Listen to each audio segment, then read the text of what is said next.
நான் அறக்கட்டளை தொடங்குவேன், அரசியல் செய்வேன், விவசாயம் செய்து ஆடு மாடு விற்பேன். அது என் இஷ்டம். நான் தொழில் செய்யக்கூடாதா? என் காருக்கு எப்படி டீசல் போட முடியும்? என் பிள்ளைகளுக்கு எப்படி பீஸ் கட்ட முடியும்? என்னை பிச்சை எடுக்க சொல்கிறீர்களா என தமிழக பாஜக முன்னாள் தலைவர் அண்ணாமலை குகையிலிருந்து வெளிப்பட்ட சிங்கம் போல பத்திரிகையாளர் மத்தியில சீறி பாய்ந்திருக்காரு. பொதுவாக அண்ணாமலை காரசாரமாக பேசக்கூடியவர்தான். ஆனா இதற்கு முன்பு எப்போதுமே இதுபோல் கோபப்பட்டு பேசியது கிடையாது. அந்த வகையில தான் அவரது பேச்சு அரசியல் வட்டாரத்துல மட்டுமல்ல, பொதுமக்கள் மத்தியிலையுமே மிகப்பெரிய பரபரப்பையும் ஏற்படுத்தி இருக்கு. இது பற்றி ஜெம் தொலைக்காட்சி வழங்கும் விரிவான செய்தி தொகுப்பை இப்பொழுது பார்க்கலாம்.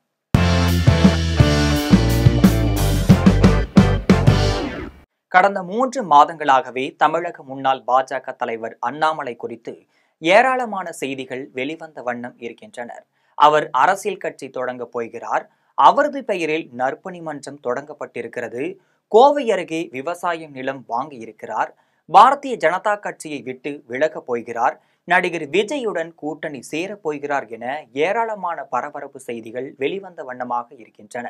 இதன் ஒரு கட்டமாக அவர் கர்நாடக மாநிலத்தில் காவல்துறை அதிகாரியாக இருந்தபோது மிகப்பெரிய அளவுல ரியல் எஸ்டேட் நிறுவனம் ஒன்றும் நடத்தி வந்ததாகவும், அதன் மூலம் கோடிக்கணக்கில் பணம் சம்பாதித்ததாகவும், அந்த நிறுவனம் கட்டி விற்கும் வீடுகள் ஒவ்வொன்றுக்குமே கோடிக்கணக்கில் விற்பனை செய்யப்படுவதாகவும் தகவலானது வெளிவந்திருக்கு.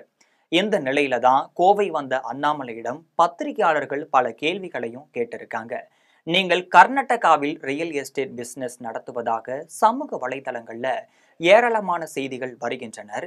இது உண்மையா என்ற கேள்வியை நிருபர்கள் அண்ணாமலையிடம் கேட்டிருக்காங்க.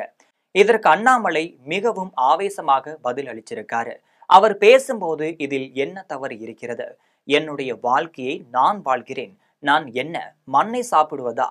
நான் பிசினஸ் செய்கிறேன். யாரையாவது அடித்து பிடுங்குகிறேனா அல்லது மிரட்டுகிறேனா? உங்கள் பணத்தை வாங்கி கொண்டேனா? என்னுடைய தொழிலை நான் செய்து வருகிறேன். விவசாயம் செய்கிறேன். என்னுடைய அரசியலை நான் செய்கிறேன். இதில் என்ன தவறு இருக்கிறது என்று நீங்களே சொல்லுங்கள் என்று சொல்லியிருக்காரு. நான் எங்கிருந்து சாப்பிடுவேன்? என் குழந்தைகளுக்கு எப்படி பீஸ் கட்டுவேன்? எதை செய்தாலும் நியாயமான முறையில் செய்ய வேண்டும் என்று நினைக்கிறேன். என்னை எந்த தொழிலும் செய்ய வேண்டாம் என்று கையை கட்டி போட்டு விட்டு உட்கார வைத்தார்கள் என்றால் நான் எங்கிருந்து சாப்பிடுவேன்? என் காருக்கு எப்படி டீசல் போடுவேன் என்று அண்ணாமலை வினாவியிருக்காரு. நான் எந்த வேலையை வேண்டுமானாலும் செய்வேன். அதில் தவறு இருந்தால் நீங்கள் சொல்லுங்கள். இந்த கம்பெனி ஆரம்பித்து இருக்கிறார்கள். இதில் இந்த தவறு இருக்கிறது. வருமான வரி கட்டவில்லை, ஜிஎஸ்டி கட்டவில்லை. இப்படியெல்லாம் தவறு இருந்தால் சொல்லுங்கள். நான் எந்த தொழிலும் செய்யக்கூடாது என்று சொல்வதற்கு யாருக்கும் எந்த உரிமையும் கிடையாது. கெமிக்கல் இண்டஸ்ட்ரி வைத்து எந்த மீனையாவது சாகடித்தேனா? தண்ணீரை மாசுபடுத்தினேனா? எந்த தொழிலையும் தொடங்க எனக்கு உரிமை இருக்கிறது. இன்று கட்சியில் மாநில தலைவராக இல்லாத போது ஓடுவதற்கு எனக்கு நேரம் இருக்கிறது. என்னுடைய வேலையை செய்வதற்கு, பொருட்கள் ஈட்டுவதற்கு, விவசாயம் செய்வதற்கு நேரம் இருக்கிறது. என்னுடைய நேரம், என்னுடைய வாழ்க்கையை நான் வாழ்கிறேன். என்ன தவறு செய்தேன் என்று கேள்வி கேளுங்கள் என்று சொல்லியிருக்காரு. நியாயமான முறையில் நான் பொருட்கள் ஈட்டி, நியாயமான முறையில் நான் அரசியல் செய்ய வேண்டும். அதை வைத்து என்னுடைய குடும்பத்தை நியாயமான முறையில் வாழ வைக்க வேண்டும். என்னை எதுவுமே செய்யக்கூடாது என்றால் எப்படி? நான் உப்பு போட்டு சாப்பிடுபவன். என்னுடைய எல்லா தொழிலுமே தர்மம் இருக்கிறது. தொழிலே செய்யக்கூடாது என்றால் என்ன நியாயம் இருக்கிறது? நான் என்ன சாராய கம்பெனியா நடத்துகிறேன் என்று கேள்வி எழுப்பியிருக்காரு. இப்போது விமானத்தை பிடித்து கோவா போக வேண்டும்.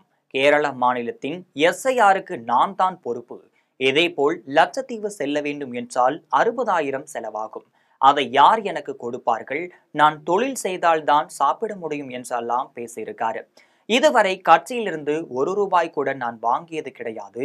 நான் என்ன பிச்சை எடுக்கவா முடியும் என்று ஆவேசமாக பேசியிருக்காரு.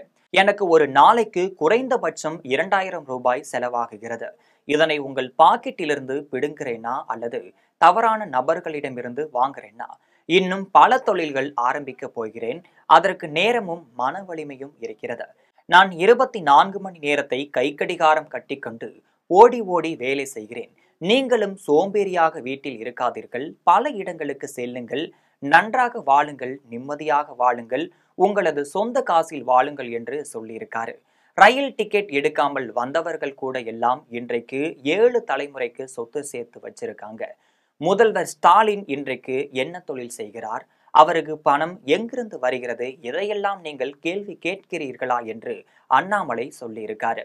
டிஆர் பாலு நீதிமன்றத்திற்கு வந்த கார் சாராய ஆலை பெயர்ல இருக்கு. இதனை நீங்கள் எதிர்த்து ஏதாவது கேள்வி கேட்கிறீர்களா? என்னால் யாருக்கும் உபத்திரம் வராது என்று சொல்லியிருக்காரு. ஒரு தொழிலில் 5 லட்சம் ரூபாய் பங்கு தொகையாக போட முடியாத அளவிற்கு நான் இருக்கிறேன்னா, நிறுவனங்களில் 2 லட்சம் ரூபாய் வரை பங்கு தொகை முதலீடு செய்திருக்கிறேன். ஆன்லைனில் கம்பெனிகளில் எவ்வளவு பங்கு முதலீடு என்பதை பாருங்கள். அந்த அளவிற்கு கூட தகுதி இல்லாமல் நான் இருக்கிறேன்னா, என் மனைவி வேலை செய்கிறார். 10 ஆண்டுகள் காவல்துறையில் பணியாற்றி இருக்கிறேன். கையிருப்பில் பணம் வைத்திருக்கிறேன். எனது அப்பா அம்மா விவசாயம் செய்கிறார்கள். இப்பொழுதும் ஆட்டுக்குட்டி விற்பனை செய்கிறோம். என்னால் 2 லட்சம் ரூபாய் முதலீடு செய்ய முடியாத அளவிற்கா இருக்கிறேன் என்று கேள்வி எழுப்பியிருக்காரு. நான் தொழில் செய்வேன், அரசியல் செய்வேன், அறக்கட்டளையும் நடத்துவேன், விவசாயமும் செய்வேன். என் மீது எந்த ஒரு தவறும் இருந்தால் என்னை எதிர்த்து கேள்வி எழுப்புங்கள் என்று ஆவேசமாக பேசியிருக்காரு. இதனைத் தொடர்ந்து வரக்கூடிய 19ஆம் தேதி பிரதமர் மோடி கோவை வருவதாகவும் தகவல் தெரிவிச்சிருக்காரு. கோவையில இயற்கை விவசாயம் கூட்டம் நடைபெற இருக்கு. இந்த நிகழ்வுல 5000த்திற்கும் மேற்பட்ட இயற்கை விவசாயிகள் மற்றும் 50க்கும் மேற்பட்ட விஞ்ஞானிகள் கலந்து கொள்றாங்க. இவர்களை பிரதமர் மோடி சந்திக்க இருக்காரு. இந்த தகவலையும் அண்ணாமலை அவர்கள் தெரிவிச்சிருக்காரு. அதுல என்ன தவறுங்கண்ணா? என்னுடைய வாழ்க்கையை நான் வாழ்றேன். நான் மண்ணை சாப்பிட முடியுமா? நான் பிசினஸ் செய்யறேன். அதுல யாராச்சும் அடிச்சு போடுங்கன்னா, மிரட்டுன்னா, உங்களுடைய பணத்தை வாங்கன்னா, இந்த பணத்தை வாங்கன்னா, என்னுடைய தொழில் நான் செய்யறேன், என்னுடைய விவசாயம் நான் செய்யறேன், என்னுடைய அரசியல் நான் செய்யறேன். இதுல எதை தவறாக நீங்கள் பார்க்கின்றீர்கள்? நான் எங்கிருந்து சாப்பிடுவேன்? என் குழந்தைகளுக்கு எங்கிருந்து ஃபீஸ் கட்டுவேன்? எதை செய்தாலும் நியாயமான முறையில் செய்ய வேண்டும் என்று நினைக்கின்றேன். என்னை எந்த தொழிலும் செய்ய வேண்டாம் கையை கட்டி போட்டு உட்கார வச்சீங்கன்னா, நான் எங்கிருந்து சாப்பிடுவேன்? நாளை காலையில் எங்கிருந்து நான் சட்டை போடுவேன்? எங்கிருந்து நான் அரசியல் பண்ணுவேன்? என் காருக்கு நான் டீசல் எங்கிருந்து போடுவேன்? அதனால எல்லா வேலைகளும் நான் செய்யறேன். செய்யக்கூடிய வேலைகள்ல தவறு நீங்க சொல்லுங்க. ஆனா இந்த கம்பெனி ஆரம்பிச்சீங்க, இந்த கம்பெனில தவறு இருக்கு சொல்லுங்க. இந்த கம்பெனி இன்கம் டாக்ஸ் கட்டல சொல்லுங்க. இந்த கம்பெனில ஜிஎஸ்டி கட்டல சொல்லுங்க. அதனால எந்த தொழிலுமே செய்யக்கூடாது என்று சொல்வதற்கு யாருக்கு இங்க உரிமை இருக்கு? நான் செய்யக்கூடிய தொழில யாருக்கு பாதிப்பு இருக்கு? நான் ஏதாச்சும் ஒரு கெமிக்கல் இண்டஸ்ட்ரி வச்சு அது ஏதாச்சும் ஒரு மீனை போய் சாவடிச்சுன்னா, தண்ணியை நான் பால்படுத்தினா, மாசு பண்ணா சொல்லுங்க. எந்த தொழிலை ஆரம்பிப்பதற்கும் எனக்கு உரிமை இருக்கு. இன்னைக்கு நான் கட்சியில மாநில தலைவராக நான் இல்லை. எனக்கு ஓடுவதற்கு நேரம் இருக்கு, மூச்சு விடுறதுக்கு நேரம் இருக்கு, என்னுடைய வேலையை செய்வதற்கு நேரம் இருக்கு, எனக்கு பொருள் ஈட்டுவதற்கு நேரம் இருக்கு, விவசாயம் செய்வதற்கு நேரம் இருக்கு, 4 இடத்துக்கு போறதுக்கு நேரம் இருக்கு, அயன்மேன் போறதுக்கு நேரம் இருக்கு, ஓடுறதுக்கு நேரம் இருக்கு. அதனால இது என்னுடைய நேரம், என்னுடைய வாழ்க்கை, நான் வாழ்றேன். அதே நேரத்துல மக்கள் முன்பு நிற்கிறேன். அதனால நான் செய்வதில் என்ன தவறுன்னு சொல்லுங்க. இல்லன்னா நீங்க செய்வதில் இதான் தவறுன்னு கை காட்டினா நான் பதில் சொல்றேன். மற்றபடி திமுகவோ வேறு யாரோ ஒருத்தன் கை நீட்டி சொல்றால் என்ன தவறு செஞ்சேன்னு சொல்லுங்க. அதனால அப்படித்தான் நான் இருப்பேன். நியாயமான முறையில நான் பொருள் ஈட்டணும். அதை வைத்து நியாயமான அரசியல் நான் செய்யணும். அதை வைத்து என்னுடைய குழந்தைகள், என்னுடைய குடும்பம் நியாயமான முறையில வாழணும்.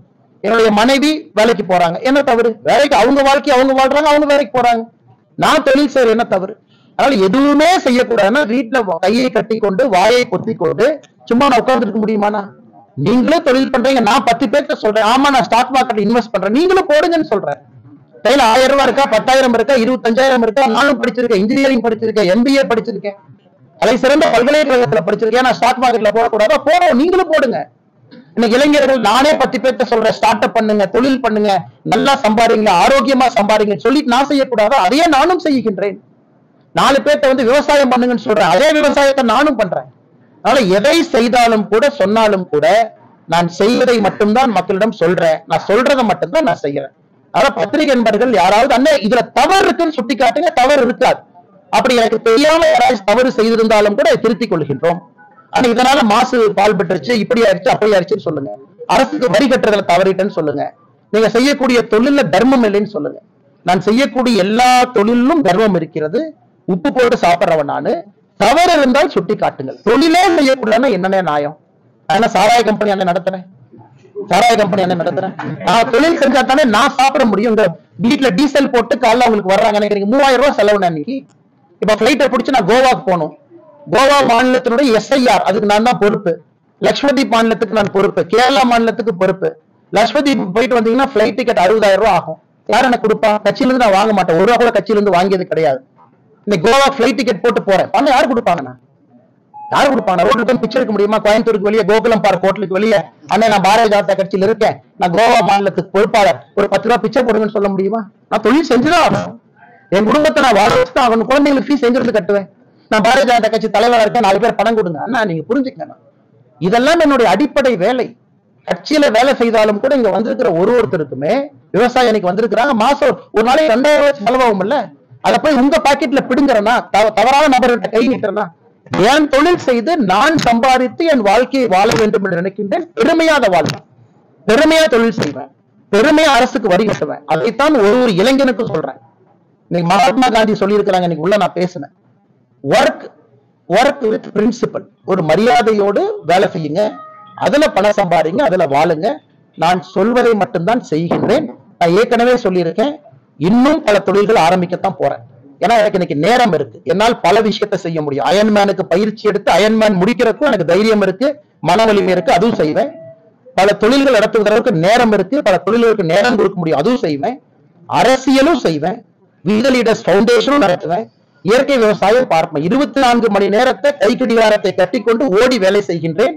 நீங்களும் அதை செய்யுங்கன்னு சொல்றேன். இது போன்ற அரசியல் செய்திகளுக்கு ஜெம் தொலைக்காட்சியுடன் எப்பொழுதும் தொடர்பில் இருங்கள். நன்றி, வணக்கம்.